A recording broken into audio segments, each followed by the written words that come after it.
Chamo-me Luís Silveira, sou natural da freguesia dos Rosais, onde apenas não nasci, e quando digo nasci, porque sempre lá vivi, nasci nas Velas, no Centro de Saúde de Velas, sempre vivi na freguesia dos Rosais, sempre no mesmo local, denominado Ribeira do Belo.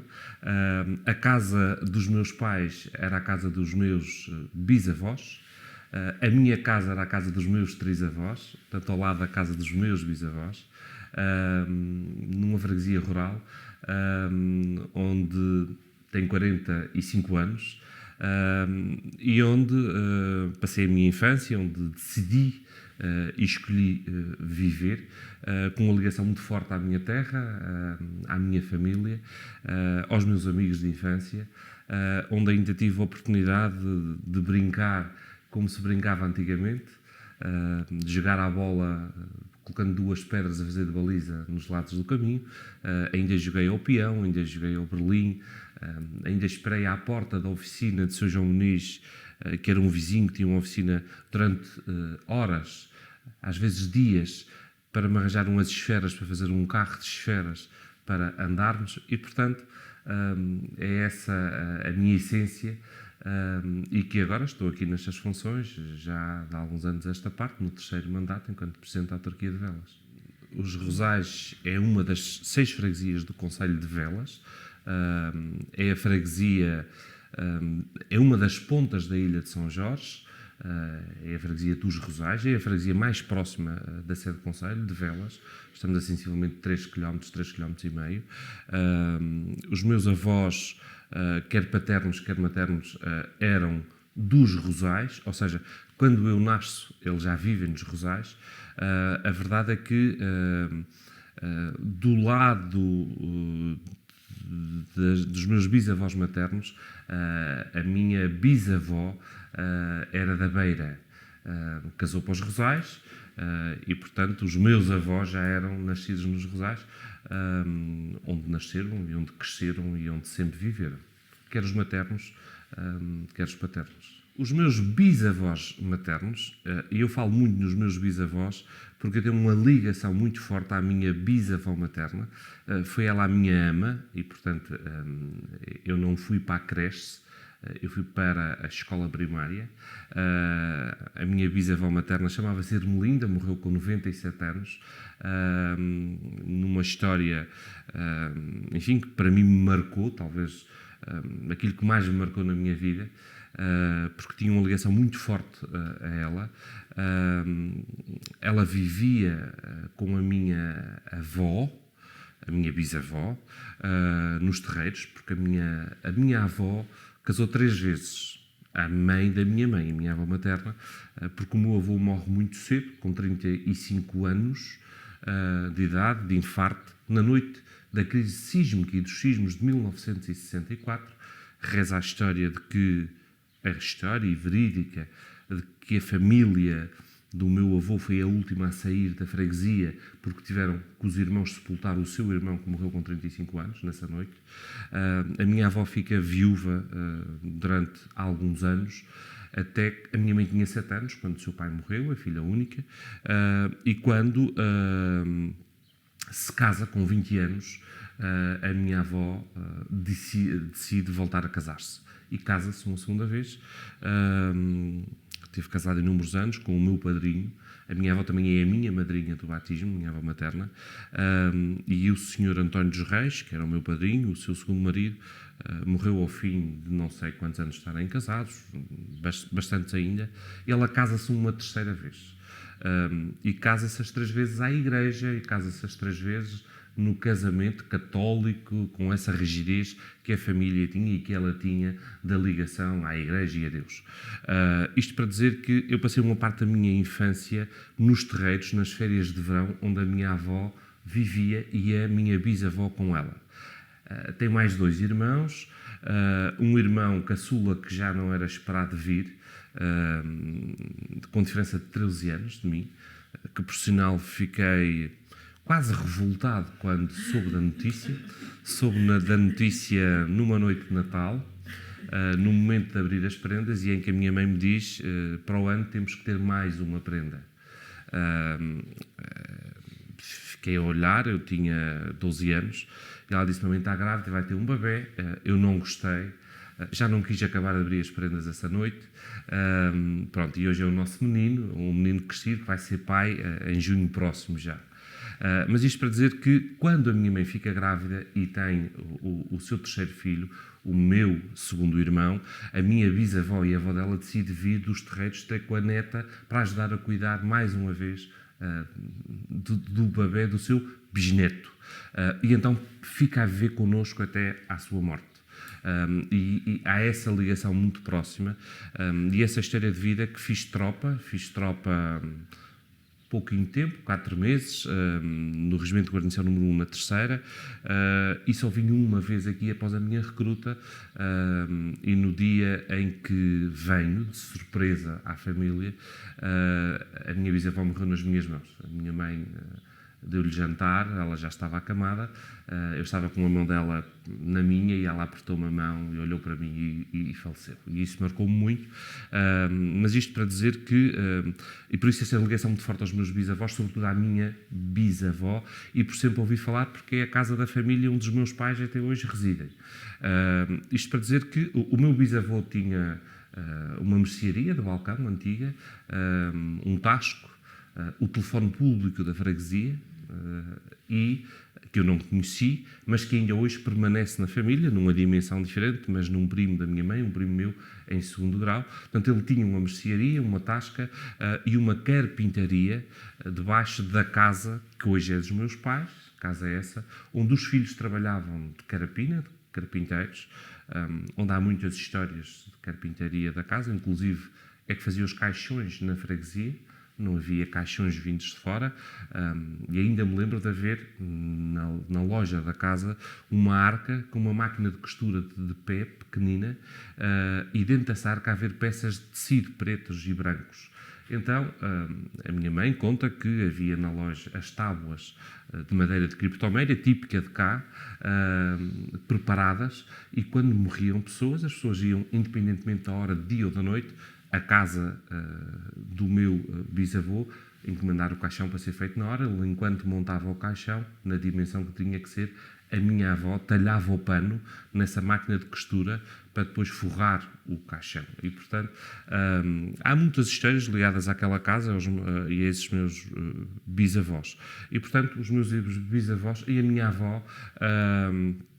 A minha avó era doméstica, dizem que eu sou muito parecido com o meu bisavô de feitio e de fisionomia, e também, enfim, dizem que ela era uma pessoa muito rígida, muito exigente, tanto era que a minha avó, para ir à venda, tinha uma mesada mensal para sustentar a casa. Quando ela ultrapassava o valor do mês, tinha que entregar ao marido na venda ovos ou algumas coisas para trocar por mercearias, porque era aquele valor mensal e acabou. Portanto, era uma pessoa rígida, segundo me conta a minha mãe e a minha bisavó e a minha avó. Do lado, os meus avós, a minha avó materna era doméstica, o meu avô era agricultor, e os meus avós paternos também eram. A minha avó era doméstica, o meu avô era agricultor. Ou seja, uma freguesia rural onde quase toda a gente vivia da agricultura, da produção de cereais. Os Rosais é conhecido como o celeiro da ilha, e era o lugar onde se produziam mais cereais, mais milho e mais trigo. Tanto é que, à data de hoje, há um núcleo museológico que é denominado o celeiro da ilha, onde estão as máquinas antigas e de onde se debulhava o trigo. O que diz o ditado, separar o trigo do joio, era literalmente isso. E, portanto, eram famílias, como digo, todas as nossas freguesias são rurais, exceto a vila, a sede do concelho, e viviam basicamente da agricultura. Não tive a felicidade de conhecer e nunca se falou muito, ou seja, eu não sei quem são os meus bisavós paternos. Portanto, já tinham morrido há muitos anos, não havia ligação, não tenho nenhum conhecimento desse lado dos meus bisavós paternos. Lembro-me bem ainda de semear o milho, ainda apanhei. O meu pai era agricultor, teve outros trabalhos em paralelo, na estiva dos navios, trabalhou que nós chamávamos os celeiros, onde se vendia o milho, mas teve sempre lavoura. E eu lembro-me de nós ainda semearmos milho, ainda me lembro das desfolhas de milho em casa, ainda me lembro de, nessas desfolhas, os vizinhos virem ajudar a desfolhar o milho, de se fazer o jogo do anel, de se aquecer vinho para fazer vinho quente com água e açúcar para as pessoas se brindarem na desfolha do milho. Enfim, ainda tenho algumas memórias. O que é que era o jogo do anel? O jogo do anel era... as pessoas procuravam... Quem encontrasse uma maçaroca de milho vermelho, que não era comum, o milho normalmente era branco ou amarelo, parava a desfolha durante um bocadinho e fazia-se o jogo do anel. Era o momento em que se brindava às pessoas, normalmente com doces caseiros, com espécies, com rosquilhas feitas em casa, e com vinho quente, com água e açúcar, e jogava-se o anel, e o anel era, no fundo, literalmente um anel, onde as pessoas colocavam as mãos neste formato, e onde da pessoa que tinha o anel passava nas mãos dos outros, e depois tentava-se adivinhar onde é que o anel tinha em que mãos é que tinha ficado. Ia-se eliminando à medida que iam perdendo, porque não acertavam em que mão é que a pessoa tinha deixado o anel à outra. Era o jogo do anel. Ainda me lembro muito das matanças do porco, onde a família se juntava, onde se matava o porco tipicamente em casa, onde se faziam as morcelas, onde se iam lavar as tripas para a ribeira quando estava a correr. Se não estava, levávamos água, mas levava-se as tripas para as linguiças na ribeira. Eu tenho uma ribeira em frente à minha casa, à casa dos meus pais, à casa dos meus bisavós, e por isso se chama a Ribeira do Belo, porque passa uma ribeira literalmente à frente das casas, daquelas todas que ali tem. Muitas vezes penso, quando estou sozinho, penso nas minhas memórias e lembro-me que já não tenho quase ninguém das pessoas da Ribeira do Belo quando eu era criança, que nós chamávamos tio e tia, que não nos eram nada. Chamávamos o tio Miguel, a tia Rosalina, o tio Faial. Essas pessoas já foram, já não estão connosco, já partiram. E às vezes eu olho para as casas, para o casario que lá está, e começo a pensar que ninguém daquelas casas, dos donos iniciais delas, já não estão entre nós. Mas quem eu tive a felicidade de os conhecer e de ter essa vivência com essas pessoas, das quais eu valorizo muito, essa proximidade que tinha com os vizinhos, que hoje já não se tem. Hoje nós vivemos cada vez mais no dia-a-dia citadino, dito desta forma, sendo mesmo assim freguesias rurais, mas em que cada um sai para os seus empregos, em que se passa semanas que eu não vejo os meus vizinhos. Eu saio, eles também saem, quando eu chego eles já estão nas suas casas, eu estou na minha, e portanto às vezes até há saudades de os ver, porque nós vivemos ao lado uns dos outros, mas não nos vemos. E isso não era assim no passado. E há saudade dessas memórias e desses tempos. A maioria das casas não estão abandonadas. As casas são de familiares, algumas acabam por ser alienadas, mas neste caso as casas são de familiares. Há alguns deles que estão imigrados, porque os filhos dos donos dessas casas, que eu ainda tive a tal oportunidade de conhecer, emigraram, sobretudo no sismo de 64. A freguesia dos Rosais foi a freguesia que foi mais afetada na crise sísmica de 1964, e na altura os Estados Unidos, por via da base das Lajes, vieram socorrer as pessoas, ajudar as pessoas, e abriram as fronteiras para os Estados Unidos para quem quisesse ir. Portanto, foram famílias inteiras. São Jorge já teve mais de 20 mil habitantes, hoje estará com sensivelmente 8 mil. E isso foi, sobretudo, há outros fatores também, não é? O planeamento familiar que há hoje que não havia no passado. No passado as famílias era, como diz também o ditado e o provérbio, há de ser aqueles que Deus quiser, e portanto não havia planeamento familiar. Hoje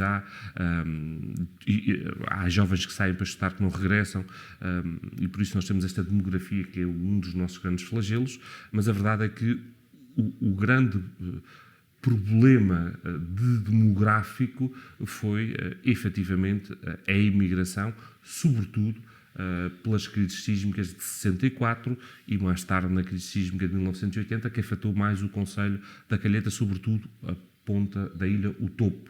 E, portanto, as duas últimas crises sísmicas que tiveram, ironia do destino ou não, foram nas duas pontas. De 64 nos Rosais, numa ponta da ilha, em 1980 na outra ponta da ilha, no topo.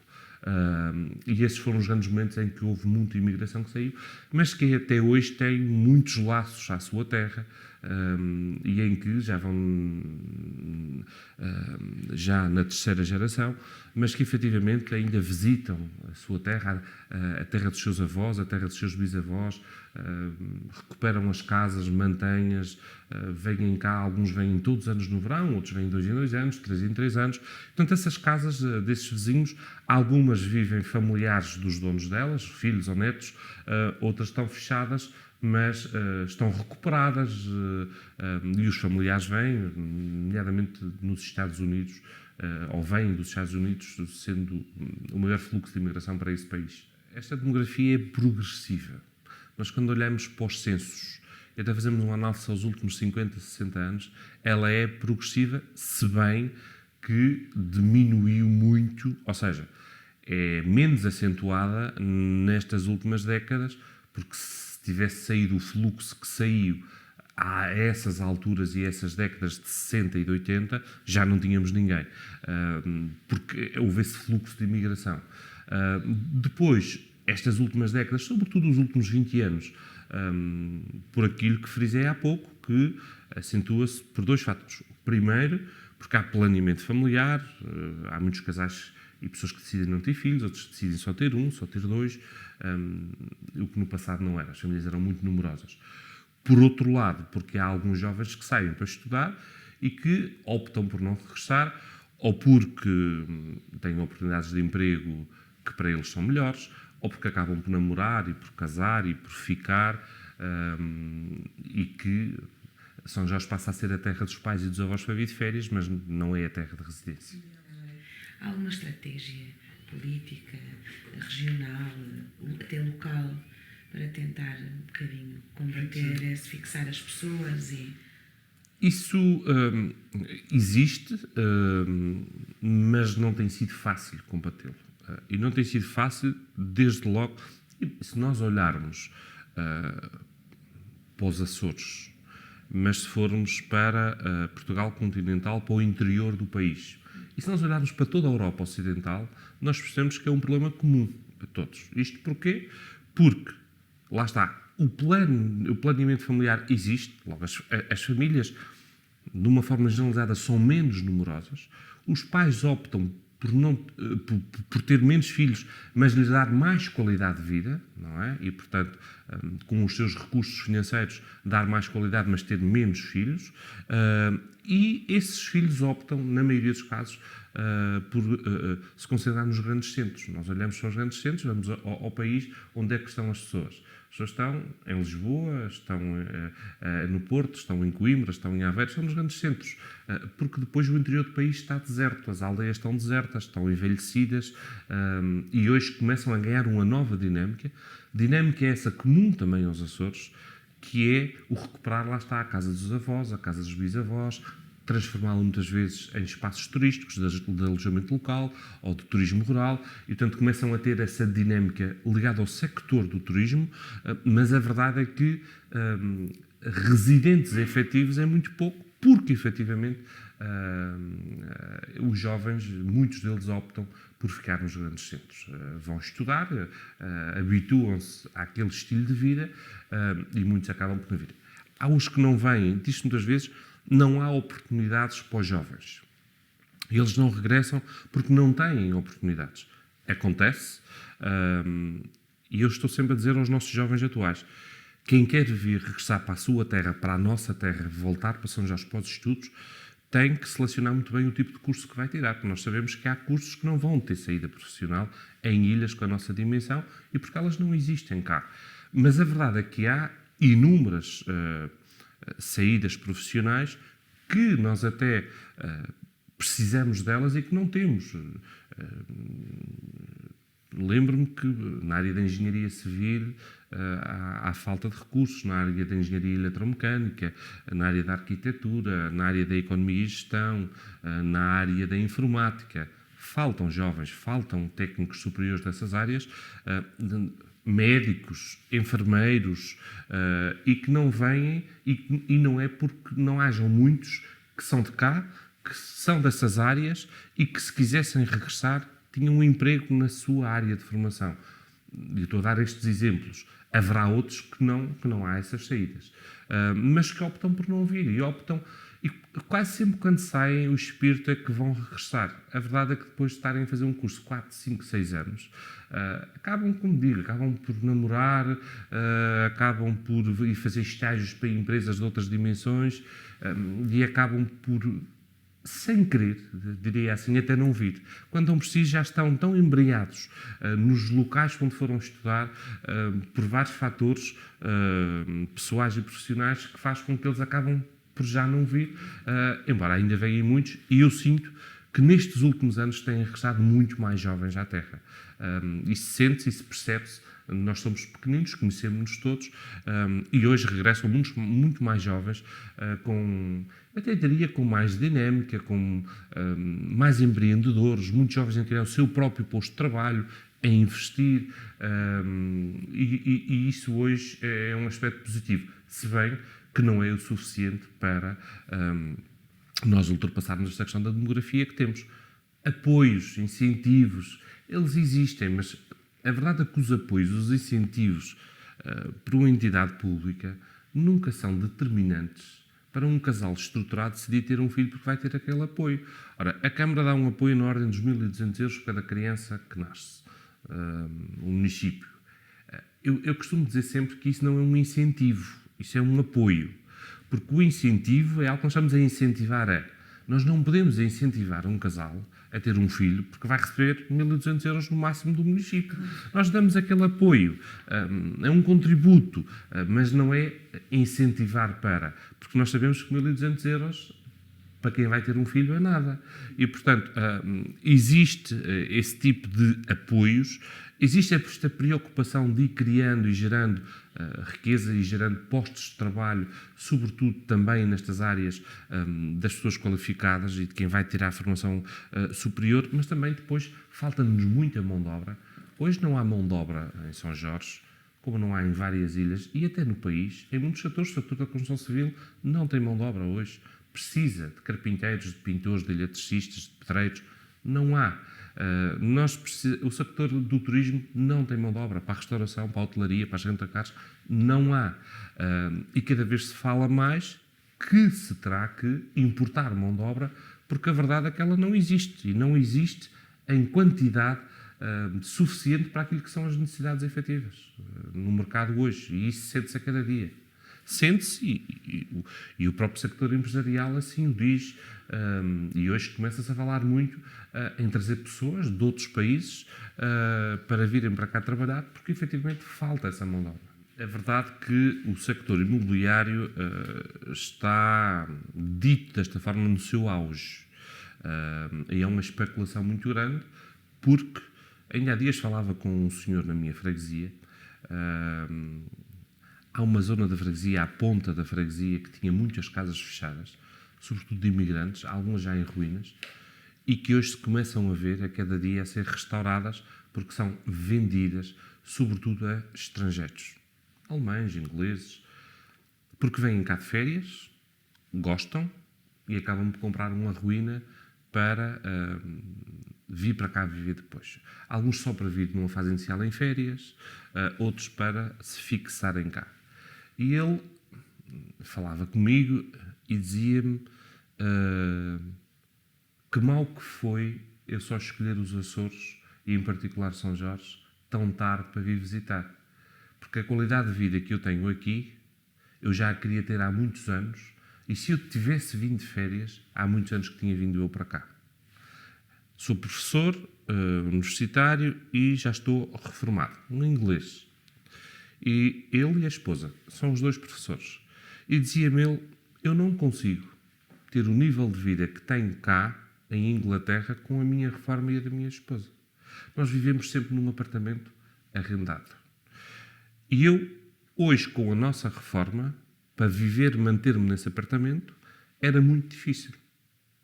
Eu cá, com a minha reforma e com as poupanças da minha vida, consigo comprar cá uma casa e recuperá-la. Eu lá não conseguia comprar o apartamento. E eu consigo, com a minha reforma e a da minha esposa, viver bem cá e fazer férias, mas consigo ter uma outra coisa que lá não tenho, que é os tais vizinhos. Eu não sei quem são os meus vizinhos em Inglaterra, mas eu estou aqui há poucos meses e eu já sei quem são os meus vizinhos, eu sei o nome deles, e olha, hoje vieram-me trazer uma coisa fantástica, dizia-me ele, que eu nem sequer sabia que existia. Papas de farinha de milho. E eu disse, sim, já não vejo há muitos anos, mas fazia-se. O vizinho veio-me trazer, o vizinho Luís, personal é Luís, veio-me trazer. E isto é algo que para nós nos enche a alma, esta convivência, de nós partilharmos o que temos com os vizinhos, eles nos darem também a nós. Enfim, isto para dizer que nós começamos, efetivamente, a ter turismo que acaba por comprar cá casas e que vem para cá viver. Isso está a começar a acontecer cada vez mais e de ano para ano vai-se notando. Porque depois também o que vem acaba por trazer amigos, familiares, que vêm cá também de férias à casa deles, acabam por gostar e também comprar. Enfim, vai criando aqui alguma dinâmica na imobiliária, mas a verdade é que eles pagam por uma ruína que no mercado local e aos preços que estavam eram, eu diria, 4, 5, 6 vezes mais baixos que aquilo que eles pagaram por ela e que agora já toda a gente quer vender por aquele valor. E quer vender por aquele valor porquê? Porque o nosso poder de compra é muito mais baixo que o de um inglês e o inglês que tem um poder de compra baixo em Inglaterra tem um poder de compra alto em Portugal e em particular em São Jorge dos Açores. Ora, isso há essa especulação imobiliária, é um facto. Se bem que os residentes de cá, os jovens de cá, há sempre as casas de família e, portanto, têm sempre essa possibilidade de já as têm, ou de recuperar, ou de as ter de herança, etc, etc, etc. Eu sinto, para não lhe dizer que tenho a certeza de que se vive melhor nos Açores, em particular em São Jorge, em termos de custo de vida, do que se vive no continente, especialmente nos grandes centros. As coisas não são mais caras do que são num grande centro. Uma casa, mesmo ao preço da especulação imobiliária, porque os estrangeiros levaram para esses patamares, é sempre muito menos do que custará um apartamento de T1 em Lisboa ou no Porto. O supermercado não é mais caro, mas nós temos vantagens que não se consegue ter nos grandes centros. Toda a gente que queira cultivar tem um espaço de terra para cultivar. Isso não tem, o vizinho dá. Aqui eu digo que não há fome porque não é preciso haver fome. O mar dá-nos tudo, ou dá-nos muita coisa, a terra dá-nos muita coisa. Aqui vai-se aos coelhos, apanha-se coelhos, vai-se ao peixe, vai-se às lapas, consegue-se ter legumes. Se queres criar o teu porco no corral ainda consegues, queres ter as tuas galinhas para ter os teus ovos ainda consegues. Se não queres gastar muito dinheiro com elas, com milho e com ração, dás as ervas para elas se alimentarem, com pouco milho elas conseguem produzir. Ou seja, nós conseguimos ainda viver, se assim se quiser, e para aqueles que o querem, num concelho, numa ilha que ainda é muito rural, e essa ruralidade permite nós termos uma rentabilidade do nosso orçamento familiar muito superior àquele que se tem no continente. Um litro de combustível é muito mais barato nos Açores que qualquer continente, de gasolina ou de gasóleo. A deslocação que nós fazemos para o nosso trabalho é sempre muito mais curta. É sempre menos do que mesmo pagar transportes públicos no passo mensal, etc, etc. E, portanto, eu não acho que seja caro viver cá, antes pelo contrário. Parece-me que se vive cá melhor, com mais qualidade de vida, isso com toda a certeza, e em termos de custo efetivo do orçamento familiar, não é mais caro que viver no continente, e isso os jovens dizem-nos. Aqueles que vão mesmo para lá estudar, eles têm muito mais dificuldades no seu orçamento familiar mensal médio do que quando cá estão. O custo de vida cá é caro porque ele está caro para aquilo que é a média de um orçamento familiar no todo nacional, mas não me parece que em termos de despesa seja superior ao que é em qualquer outra parte do país, e isso não é a limitação de vir para cá. Se me perguntar que hoje é difícil um jovem iniciar a sua vida, um casal jovem, eu diria, dito desta forma, e peço que me compreendam, e vou tentar explicar de forma muito resumida e muito sumária, é mais fácil que no passado. Se nós olharmos para os nossos pais, para os nossos avós, para os nossos bisavós, nós temos uma qualidade de vida que é inegavelmente superior àquilo que eles tinham. Eles trabalhavam de sol a sol, eles andavam descalços. Alguns passavam fome. E os que não passavam fome era muito limitado. É regra, as famílias. Hoje não. As pessoas hoje têm qualidade de vida. Mesmo com ordenados relativamente baixos, conseguem fazer as poupanças, conseguem gastar o seu subsídio de férias para fazer as suas férias, conseguem, enfim, ter toda a gente ter o seu carro, toda a gente ter, enfim, a sua casa, enfim, fazem o crédito à habitação, ficam a pagar nela uma vida, é um facto, mas ficam a gozar nela uma vida desde o início e, portanto, na sua casa própria. Ou seja, eu acho que hoje nós temos que... eu sou muito positivo na forma como vejo as coisas. Eu acho que nós estarmos em cima do muro das lamentações, a dizer que isto é tudo muito difícil, que isto é tudo muito complicado, que isto é tudo... Eu acho que essa não é a solução. A solução é ter jovens dinâmicos, jovens que arregaçem as mangas e vamos encarar a vida, que é aquela que é real. Fugir daqui para outro sítio, porque aqui é mau e vou procurar outro melhor, é legítimo qualquer pessoa procurar aquilo que é melhor para as suas vidas. Mas a verdade é que nós temos um exemplo concreto. Nós vemos jovens que saem daqui para ir, por exemplo, para os Estados Unidos, porque vão à procura de uma vida melhor. E muitas vezes conseguem, outras vezes não, porque também não é fácil começar uma vida nos Estados Unidos ou em outro sítio qualquer, em outro país. Sobretudo quando não é o nosso país. Mas a verdade é que aqueles que fazem algum sucesso, eles, enquanto aqui estão muitas vezes no muro das lamentações, eles quando chegam lá saem do muro. Porque eles já vão mentalizados que vão ter que produzir, que vão ter que trabalhar para conseguir alguma coisa. E muitas vezes cá, se calhar é mais fácil e mais confortável se encostar um pouco aos pais, encostar aos avós e estar no tal muro das lamentações, que isto é muito difícil. Porque eu acho que quem quer consegue, e São Jorge e os Açores têm um forte potencial para se ter muita qualidade de vida e se viver bem cá. Eu vivo em São Jorge por opção. Eu pertenço aos quadros de uma empresa que é a Unicer S.A., que é um multinacional, mas com capitais maioritariamente portugueses, ingleses também, mas maioritariamente portugueses. E a Unicer S.A. tem não sei quantos milhares de funcionários eu era gestor do mercado nos Açores, ainda sou, espero eu, embora já estou afastado da empresa há 17 anos, já estou há 8 anos a caminho de Novo no município e fui 5 anos deputado regional e, portanto, 13 anos, peço desculpa. No fim do mandato é que andarei à volta dos 17 ausente da empresa e, portanto, enfim, espero ainda continuar a pertencer aos quadros, penso que pertence, pelo menos mandam-me um recibo de ordenado a zeros todos os meses, é sinal que sim. Isto para dizer que foi uma opção viver em São Jorge. A empresa dizia-me, bem, mas se vivesse em São Miguel para nós era melhor. Eu compreendo, mas não me peçam isso. Eu gosto de viver em São Jorge, eu gosto de ser na minha ilha. É lá que eu tenho os meus amigos, é lá que eu tenho a minha família, é lá que eu tenho as minhas raízes. Não me peçam isso. Se me obrigarem, eu vou ter que fazê-lo porque eu preciso do meu emprego, eu gosto do meu emprego, eu gosto de fazer o que faço. E eu circulava nas ilhas todas dos Açores, excepto de Corvo, que era abastecida por via do distribuidor das flores. Eu passava uma boa parte do meu tempo em São Miguel e na Terceira, mas vinha passar os fins de semana todos a São Jorge. E por opção, eu gosto de São Jorge. Não foi porque teve que ser que eu aqui fiquei, foi porque eu optei aqui ficar. E optei aqui ficar porque eu acho que se vive muito bem em São Jorge. É uma terra magnífica, onde se tem muita qualidade de vida. E a verdade é que eu tenho alguns amigos de infância.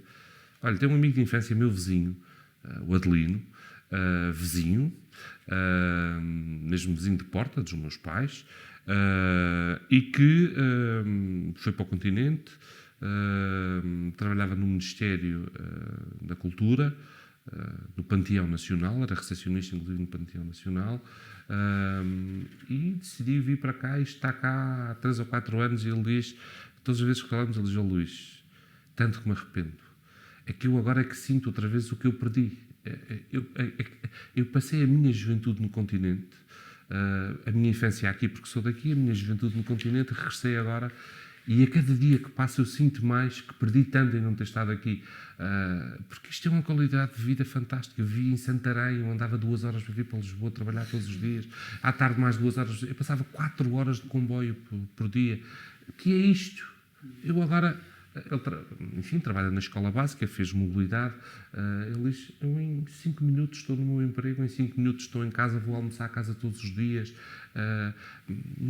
Eu lá enfim, era a vida de profissional, as 4 horas de comboio e chegar a casa e preparar em miúdo para a escola no dia de manhã.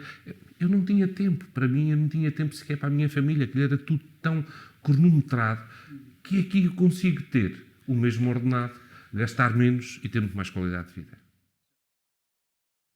Parece-me, desde logo, eu percebi muito bem quando, e estive fortemente envolvido no processo, porque já era Presidente de Câmara, no processo da Reserva da Biosfera de São Jorge, das Fajãs de São Jorge.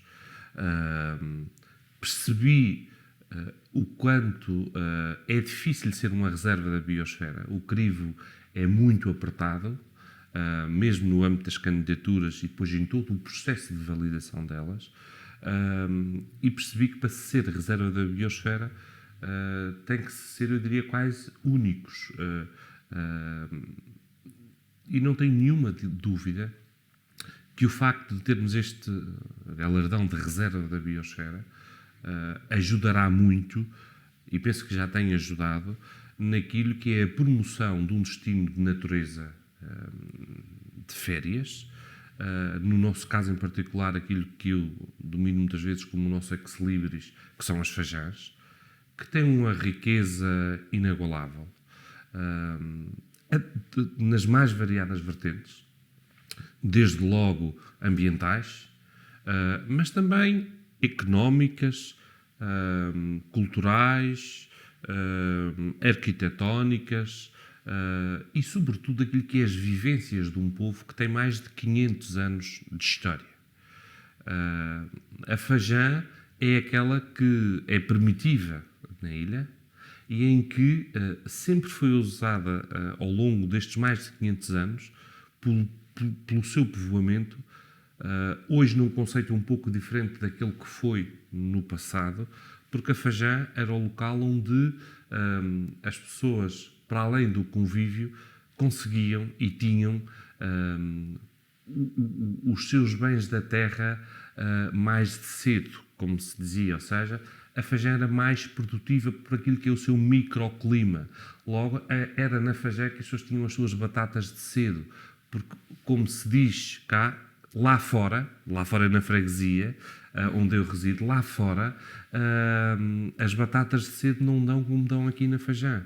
São mais abrigadas, têm esse microclima, estão mais baixas. E tem esta beleza natural que tem os Açores no seu todo e em que nós brincamos muitas vezes dizendo que o pico tem de mais bonito é ser visto de São Jorge. E dizemos isto ao mesmo tempo que o Pico promove-se enquanto destino turístico por aquilo que é, e é uma das suas bases, entre outras, o ponto mais alto de Portugal, que é a Montanha do Pico e subir a montanha.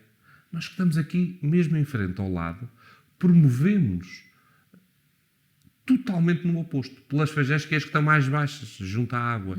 E, portanto, há aqui esta junção que a natureza nos deu, de viver nesta qualidade ambiental e em que a ilha em frente promove-se para a parte mais alta de Portugal, que é a montanha, e nós para a parte mais baixa, que é a Fajã, junto à linha d'água.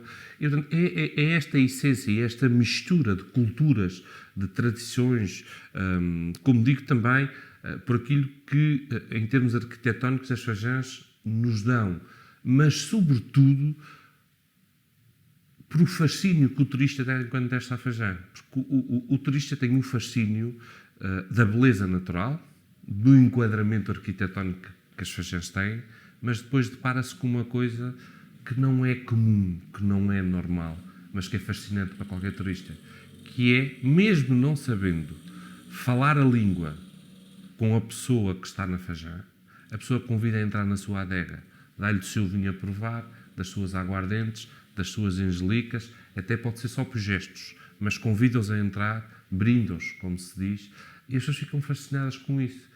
Como é que esta pessoa que não me conhece de parte nenhuma me convida para entrar na sua casa e me brinda com aquilo que tem, que é aquilo que produz na Fajã. E que ainda hoje as Fajãs continuam a ser muito produtivas, nos inhames, no café, mas também em todos os legumes, na vinha, para produzir o vinho de cheiro, as angelicas, as aguardentes, e em que efetivamente nós próprios, os residentes, usamos a Fajã como a nossa bolha. Ou seja, nós saímos do nosso dia-a-dia e o fim de semana vai-se passar para a adega, para a Fajã. Porque o fim de semana traz-nos um bocadinho a nossa essência de raiz. Ou seja, nós no dia-a-dia não vemos o tal vizinho. Porque estamos no nosso trabalho, na nossa rotina. Cada um está na sua. Mas na Fajã, o momento da partilha e de convívio transforma-se. É o fim de semana onde nós convidamos o vizinho da Fajã para ir jantar à nossa casa ou vice-versa, ou para ir almoçar. Ou seja, na Fajã, normalmente, cada um não faz a comida em sua casa. Eu hoje faço na minha, nós jantamos na minha, amanhã jantamos na tua, almoçamos na do outro, onde se faz os serões ainda do convívio, de jogar às cartas, de beber as tais angelicas, as aguardentes, da dinâmica do provar qual é que está melhor, se é do vizinho, se é a minha, da invenção de uma nova aguardente com um novo sabor ou de uma angelica, etc, etc, etc. E, portanto, ainda há esta vivência da Fajã, que hoje é, sobretudo, para lazer e para bem-estar da população e que fascina os turistas, até porque eu tenho para dizer que os jorgenses, os açorianos, recebem bem, por norma estão sempre de sorriso nos lábios para receber as pessoas, mas na Fajã esse sorriso é redobrado, porque as pessoas estão relaxadas, as pessoas vão para a Fajã para relaxar, para descansar e logo estão fora daquela dinâmica do seu dia-a-dia de trabalho ou porque estão lá em férias, ou porque vão lá passar o final da tarde, aquelas que têm mais acessibilidades, ou que têm acessibilidades melhores e que vão de carro e que vão só lá jantar esse dia. E é um momento de descontração, e essa descontração também é passada ao turista. Eu digo que, muitas vezes, os outros setores, e agora começam a perceber isso um bocadinho, retraem-se. Quando os políticos falam muito no sector do turismo, dizem, vocês agora só falam em turismo. Eu costumo dizer que falar em turismo é falar em todos os setores. Porque falar no sector turístico não é só falar em renta-casas e hotéis e restaurantes. Falar no sector do turismo é falar em mais pessoas na nossa terra. É falar em mais população flutuante. Ora, se eu tenho mais pessoas na nossa terra e se eu tenho mais turistas, eu estou a mexer economicamente com todos os outros setores. Mas são transversais. Porque se eu tenho mais turistas, o restaurante vai consumir o nosso pescado, a nossa carne, o nosso queijo, o que aluga o carro, a gasolineira vende a gasolina, a oficina monta os pneus. A dinâmica económica anda toda à volta porque eu tenho mais pessoas a consumir aquilo que é nosso. O artesanato vende, tudo funciona porque é mais pessoas que aquilo que nós precisamos. Mais população, mesmo que seja flutuante e que seja proveniente do sector turístico. Portanto, o facto de nós termos mais turistas é a forma de nós mexermos um bocadinho com todos os outros setores em simultâneo, de forma transversal.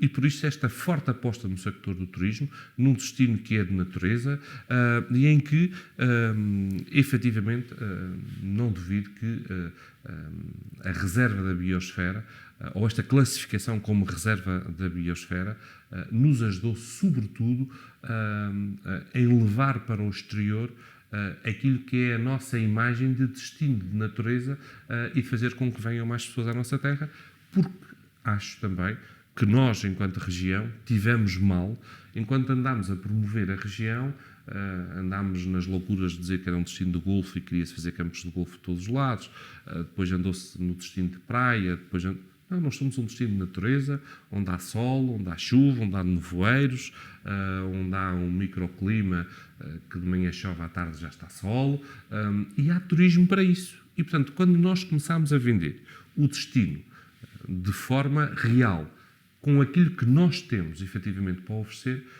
foi quando, efetivamente, o turismo começou a crescer nos Açores, aliado a uma outra questão, que coincidiu e que foi em simultâneo e que foi determinante, que foi a abertura do espaço aéreo às companhias low cost, quando antes estavam fechadas às companhias de bandeira, à SATA e à TAP, o que era muito caro chegar aos Açores, o que hoje não é assim, de forma generalizada, e que foi determinante e que foi isso mesmo, foi primeiro vender os Açores enquanto destino de natureza, com a realidade daquilo que nós temos para oferecer ao turista, não criar falsas expectativas ao turista, conseguir trazê-los a preços melhores em termos de companhias aéreas, com mais disponibilidade de lugares e de voos, e depois nos começarmos a organizar internamente com, e também, e bem, a região aí a promover-se por via, por exemplo, das reservas da biosfera, sendo um espaço do território que tem todas as condições para isso,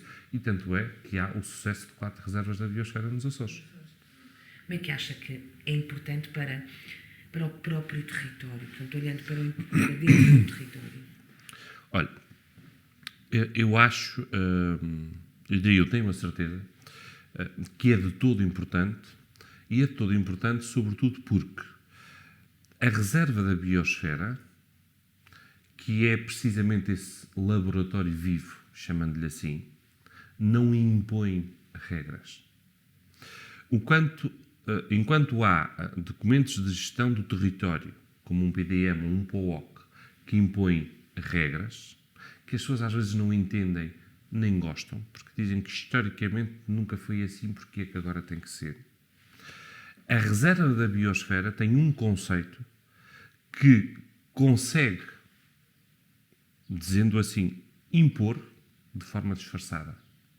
Ou seja, a reserva da biosfera consegue transmitir às pessoas, aos residentes, a importância de nós mantermos as nossas tradições, a nossa cultura, o espaço e a natureza em termos ambientais, e manter esse laboratório vivo, sem o estragar para nós, mas também o ter para oferecer a quem nos visita, que nós precisamos e que é importante para a nossa economia. E que nós gostamos de mostrar aquilo que temos de bom. Ora, se nós estragarmos isso, deixamos de o ter. E a reserva da biosfera, eu penso que tem sido determinante, embora estes 2 anos de pandemia abrandou muita coisa, mas a verdade é que o trabalho das reservas da biosfera faz com que se acabe por impor regras da tal forma disfarçada que se impõe não impondo, mas sim fazendo as pessoas perceber que se for assim é melhor para todos nós. Eu acho que as pessoas hoje entendem isso. As pessoas hoje percebem que, ou seja, dando-lhe um exemplo, nós já era antes da reserva da biosfera, mas a verdade é que isso nos vem alertar para, isso vem nos chamar mais a atenção, isso vem trazer mais ao de cima essa importância. Por exemplo, a Fagem além, eu diria talvez a Fagem mais pitoresca da nossa ilha, porque ela está intocável. Porque as próprias pessoas não permitem que ninguém lá faça nada que possa descaracterizar a Fagem. É elas que não o fazem, nem permitem sequer que alguém tente fazer. E nós chegamos lá e nós parece que recuamos no tempo. E isso é tão bom. E isso faz as pessoas perceberem que, de facto, o nós mantermos a nossa traça arquitetónica, o nós mantermos a vida da Fagem tal qual ela foi, nós mantermos o tal sorriso e a porta da adega aberta para receber as pessoas, ligando às tradições e à cultura deste povo, como digo, com mais de 500 anos, de facto é esse laboratório vivo que nós queremos manter e que a reserva da biosfera também nos veio elucidar que é importante mantê-lo, como digo, primeiro para os que cá residem, mas depois também para aqueles que vêm e que nos escolhem como seu destino de férias, podendo escolher outro qualquer. E para nos escolherem, nós temos que ter algo diferenciador que faça com que cá venham. Mas nunca, mas mesmo nunca, trazendo cá alguém que vem para um lugar que é a reserva da biosfera, que cria expectativas e que chega cá e se sente defraudado porque efetivamente já está desvirtuado. Já não é aquilo que se está, dito assim, a vender. E por isso a reserva da biosfera teve essa importância, que foi impor, não impondo, fazendo as pessoas perceber que é importante que assim seja. E as pessoas, de certa forma, acabam por entender melhor, por se sentirem motivadas e a fazer parte dessa reserva da biosfera, porque elas são parte integrante dela, sem lhes impor nada. E o que é que nós temos que fazer? é nada, é manter tudo como está. Portanto, no fundo é o mais fácil. Se nós não fizermos nada, temos tudo feito, que é manter como está, que é isso que nós queremos. E é isso a essência da Fagem, a vivência da Fagem. E a reserva de Biosfera impôs isso. Não faças nada, porque se não fizeres nada, estás a fazer tudo, e estás a fazer tudo para ti, para os teus filhos, para os teus netos, mas também para quem nos visita. Portanto, a reserva de Biosfera teve essa virtude e que conseguiu passar essa mensagem às pessoas. Pelo menos é isso que eu sinto. Ou seja, tem essa nuance do vender lá fora, mas também tem esse cuidado do cá dentro, dito desta forma, impondo sem me impor. E usando esta terminologia, não faças nada, porque não fazendo nada está tudo feito.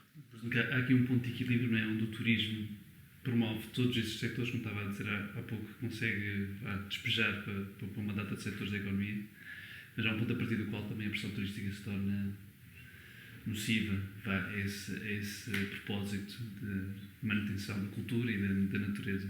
Qual é esse ponto? Como é que se define? Como é que se vê? Esse ponto, para nós, São Jorge, e para outras ilhas, sobretudo da reserva da Biosfera, é fácil, é muito fácil. Eu tenho por hábito dizer que nós, e penso que nisso, enfim, diria que estamos todos de acordo cá na ilha, de forma generalizada, que é, nós não queremos turismos de massa. Porque se nós o tivermos, nós vamos passar a ver o turista como algo que é um incómodo. E não como vemos hoje, que é algo que é positivo, que nos traz a riqueza, que nos traz a criação de mais postos de trabalho, que mexe com todos os setores. Ora, o turismo de massa passa a ser uma coisa, enfim, a palavra pode não ser a mais bem emprego, mas traz-nos irritação, traz-nos falta de teres o teu próprio espaço, porque ele está ocupado pelos turistas. Porque tu passas a andar em todos os sítios onde tu tens uma qualidade de vida que hoje tens, que a deixas de ter e o turista começa a ser um incómodo. Ora, é tudo o que nós não queremos. E não queremos, para nós mantermos esta qualidade de vida, para nós vermos o turista como algo positivo para nós e não o contrário, e o turista sentir que quando cá chega, as pessoas gostam que ele venha e não o contrário. Ora, este equilíbrio é fácil de gerir para nós porque nós estamos muito limitados nas portas de entrada para a ilha por via marítima e aérea. Ou seja, nós só vamos ter o número de turistas que nós trouxermos até cá. Ora, não vai haver mais do que aqueles que nós vamos trazer. Se só há 2 voos ou 3 voos por dia ou 4 voos por dia, limitados a 80 passageiros cada um, se só há um barco que faz a viagem de manhã e à tarde e que traz X passageiros, se nós só temos determinado número de camas, nós temos que adequar o número de camas ao número de lugares disponíveis de barco e de avião para as pessoas cá chegarem, na dimensão e na proporção que nós acharmos adequada para, por um lado, nos dar o contributo que nós achamos, lá está mais uma vez, como adequado e necessário para o sector turístico, que no fundo mexe com todos os outros setores, mas sem nunca desvirtuar aquilo que é a ilha no seu todo, mesmo em termos de belezas naturais, em termos de vivência das pessoas de cá, e elas sentirem que o turista vem, é bem-vindo, mas que não vem processo e que não se perde essa qualidade de vida que nós temos cá. Porque se nós passamos a ter mais turismo, se nós passamos a ter mais dinheiro, porque o sector promove mais economia, mas passamos a ter menos qualidade de vida, isso serve-nos de rigorosamente nada. E, portanto, o que nós queremos é pessoas felizes, pessoas que gostem de viver na sua terra, pessoas bem dispostas para receber quem nos visita, na proporção que nós entendemos que é adequada. Se me perguntasse, já chegaram lá? Não. Nós ainda temos aqui alguma margem para crescer. A verdade é que nós não queremos crescer para turismo de massa. Portanto, e isso está muito balizado por via das acessibilidades à entrada na ilha. O que nós deixamos de ter se tivéssemos um gateway, se tivéssemos companhias low cost a voar para cá, às vezes nós temos a tentação de dizer que queríamos. Mas quando nós paramos, ponderamos e pensamos, chegamos rapidamente à conclusão que não, nós estamos bem assim. E quando digo bem assim, percebendo que temos que melhorar um bocadinho se calhar simpático, mas os voos, os horários, as viagens, se calhar as viagens têm que ser organizadas em termos marítimos de outra forma, porque quem está no Faial não quer demorar 3 horas para chegar a São Jorge do Barco, fazer a Costa do Pico, é preciso, enfim, operacionalizar as coisas de uma forma melhor, sobretudo naquilo que é o serviço público aéreo e marítimo, mas sempre com esta nuance.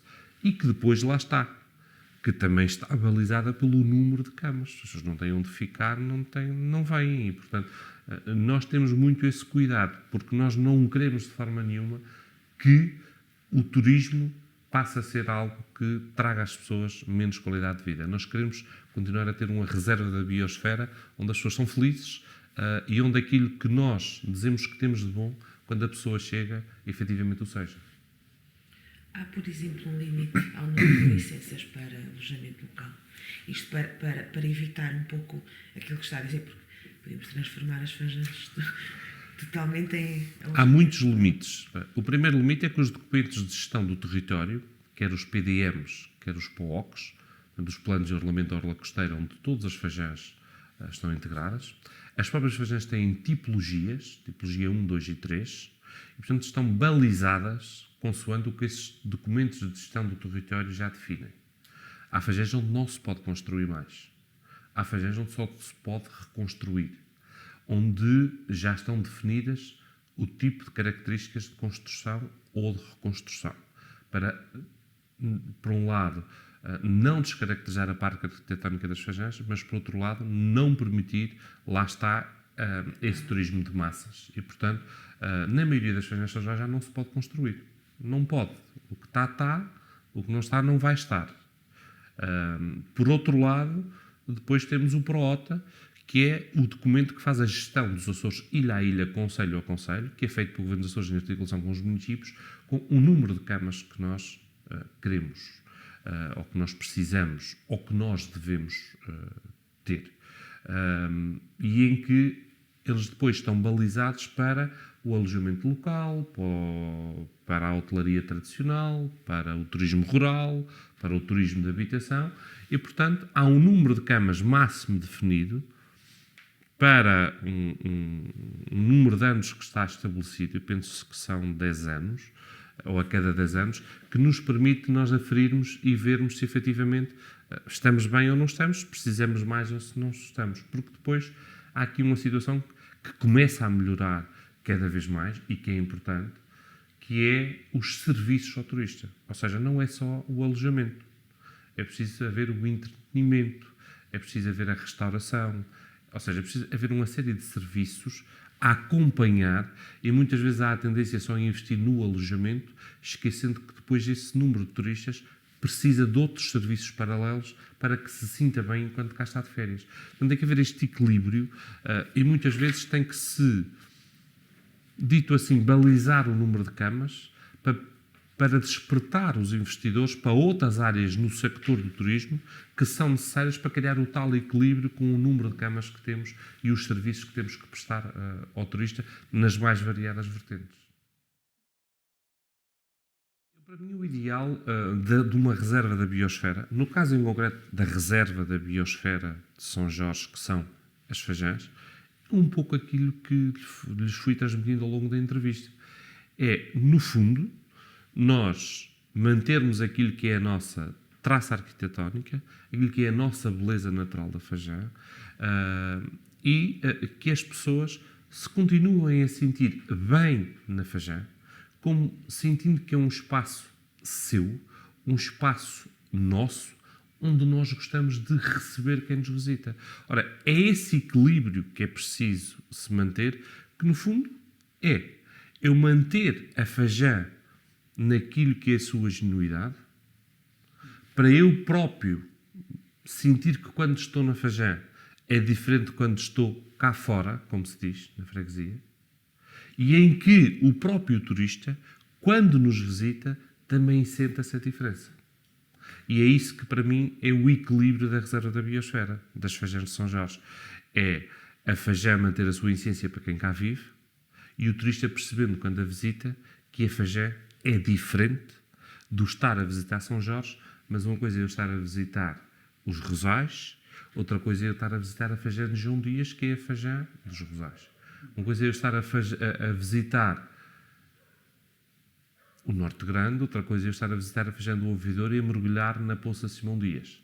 Porque eu, quando mergulhar na Poça Simão Dias, eu tenho que sentir que aquele mergulho é diferente do mergulho que eu dei na zona balnear comum que tem na ilha. Porque é a Poça Simão Dias, que está integrada numa das Fajãs e que é diferente do mergulho, a sensação, a experiência do fazer noutro sítio qualquer. E, portanto, é essa diferenciação e é esse equilíbrio que nós precisamos. É que eu quando vou ao banho ou a banhos, no dia-a-dia, durante o verão, eu tenho que sentir que... Eu vou à Poça Simão Dias uma vez por ano, talvez. E eu vou, porque eu sinto que quando vou à Poça Simão Dias é um mergulho diferente, é uma sensação diferente, a água é diferente. E ela até pode ser igual. Mas a sensação que eu tenho é que ela é diferente. E eu venho um dia que me apetece. Eu hoje quero ir à Poça Simão Dias dar um mergulho. Porque esse mergulho é diferente do que eu dou durante todos os dias durante o verão. Portanto, é essa experiência, é essa diferença de sensação que a sensação é o que conta. Mas eu acho que não há sensação quando não há realidade, que nós precisamos ter neste equilíbrio da biosfera. E que os próprios residentes o sintam. Porque se nós não o sentirmos, nós dificilmente o vamos conseguir passar a quem nos visita. Nós que cá vivemos, temos que sentir a Fajã como ela é, para podermos transmiti-lo a quem nos visita da forma que ela é e sempre foi. Tem alguma Fajã de infância? Tenho Fajã de João Dias, é a Fajã da minha freguesia. Quase todas as freguesias têm Fajãs, ou eu diria todas, quase todas. Penso que todas têm. A minha é de João Dias, com muitas experiências. Os meus pais, na altura ainda se podia construir. Os meus pais construíram uma adega. Uma adega é uma casa pequenina de veraneio, muito pequenina, onde não havia água potável, onde havia o tanque para parar a água das beiras da casa, da chuva, onde não havia, continua a não haver eletricidade, onde não havia geradores, agora já vai havendo, e onde era a luz forte, ou era o teimoso a petróleo, ou era as velas, onde se cozinhava no lume de lenha, onde a feijoada tinha um sabor diferente porque era feita no lume e não no fogão, onde tudo era diferente. Hoje já não é tanto assim, porque as pessoas, enfim, também se foram modernizando um bocadinho, mas ainda é um pouco assim. Eu diria que a minha mãe não faz comida no lume de lenha na sua residência nunca, mas quando vai à Fajã faz. Lá está, o lume de lenha ainda existe, ele está lá, e a verdade é que há esse desejo de comer a tal feijoada feita de lume de lenha, ou de comer a posta de peixe que é apanhada no calhau com a cana e que é frita num acertante de ferro que era da minha bisavó. E são essas experiências que ainda nos faz querer ir para a Fajã, porque estar na Fajã é diferente de estar cá fora, como nós dizemos.